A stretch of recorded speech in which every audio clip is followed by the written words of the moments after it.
Hello friends, welcome to my channel. ఈరోజు మనము chicken fry ఎలా చేసుకోవాలో చూసేద్దామండి. చాలా అంటే చాలా టేస్టీగా ఉంటుంది. ఇప్పుడు దీని ప్రిపరేషన్ ఎలానో చూసేద్దాం. ఇక్కడ నేను స్టవ్ మీద ప్యాన్ పెట్టుకొని స్టవ్ ఆన్ చేసుకొని 2 టేబుల్ స్పూన్స్ ఆయిల్ని యాడ్ చేశాను. ఆయిల్ హీట్ ఎక్కిన తర్వాత ఒక హాఫ్ కిలో చికెన్ తీసుకున్నానండి. వీటిని శుభ్రంగా ఒక 2-3 సార్లు క్లీన్ చేసి ఈ చికెన్ కూడా వాటర్ ఏం పడకుండా యాడ్ చేసుకోండి. ఈ విధంగా చికెన్ అంతా కూడా యాడ్ చేసేసుకొని ఇందులో రుచికి సరిపడా సాల్ట్ లేదా కల్లుప్పుని యాడ్ చేసుకోండి. అలాగే పసుపుని కూడా యాడ్ చేసుకుందాము.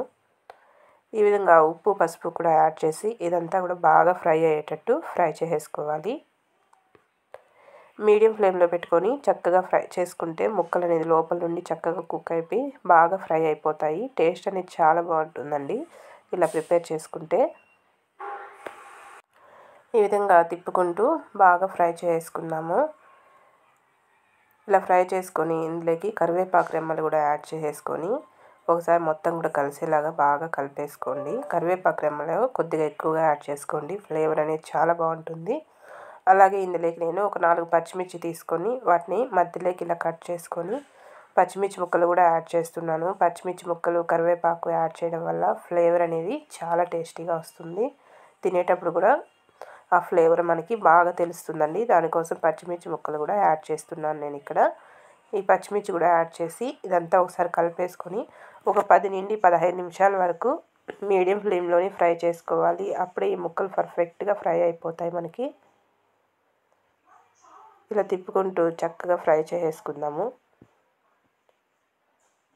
ఇక్కడ చూసారు కదా, ఇలా మధ్య మధ్యలో ఆయిల్ అంతా సపరేట్ అయిపోతుందండి. ముక్కలంతా బాగా ఫ్రై అయిన తర్వాత ఇలా తిప్పుకుంటూ బాగా ఫ్రై అయ్యేంత వరకు ఫ్రై చేసుకోవాలి. ఇక్కడ చూసారుగా మనకి ముక్కలన్నీ పర్ఫెక్ట్గా ఫ్రై అయిపోయాయి.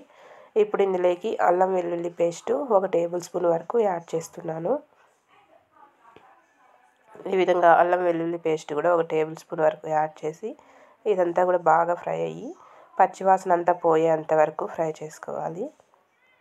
ఏమాత్రం పచ్చివాసన ఉండకూడదండి. అప్పటి వరకు పచ్చివాసన అంతా పోయేలాగా ఇలా తిప్పుకుంటూ చక్కగా ఫ్రై చేసుకుందాము.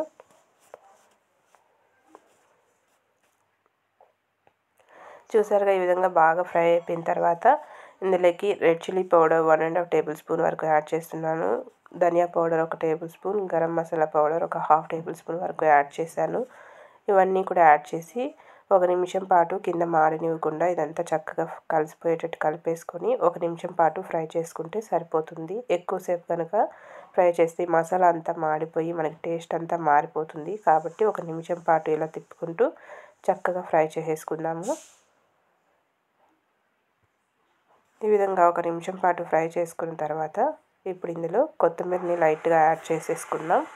ఇందులో కొత్తిమీర కూడా లైట్గా యాడ్ చేసి ఒకసారి కలిపేసుకొని స్టవ్ ఆపేసుకుంటే ఎంతో టేస్టీ అనేటువంటి చికెన్ ఫ్రై మనకి రెడీ అయిపోతుందండి. ఈ ఫ్రై అనేది మనకి వేడి రైస్లోకి, సాంబారు, పప్పు ఇలాంటి వాటిల్లోకి చాలా టేస్టీగా ఉంటుంది. సైడ్ డిష్గా లేదా అలాగే తిన్నా కూడా టేస్ట్ అయితే అదిరిపోతుంది. మీరు కూడా తప్పకుండా ట్రై చేయండి. ట్రై చేసి నా వీడియో కనుక నచ్చితే నా ఛానల్ని తప్పకుండా సబ్స్క్రైబ్ చేసుకోవడం మాత్రం మర్చిపోవద్దు. అలాగే లైక్ చేయండి, షేర్ చేయండి, కామెంట్ చేయండి. పక్కన ఉన్న బెల్ ఐకాన్ని క్లిక్ చేసుకోండి. Bye friends.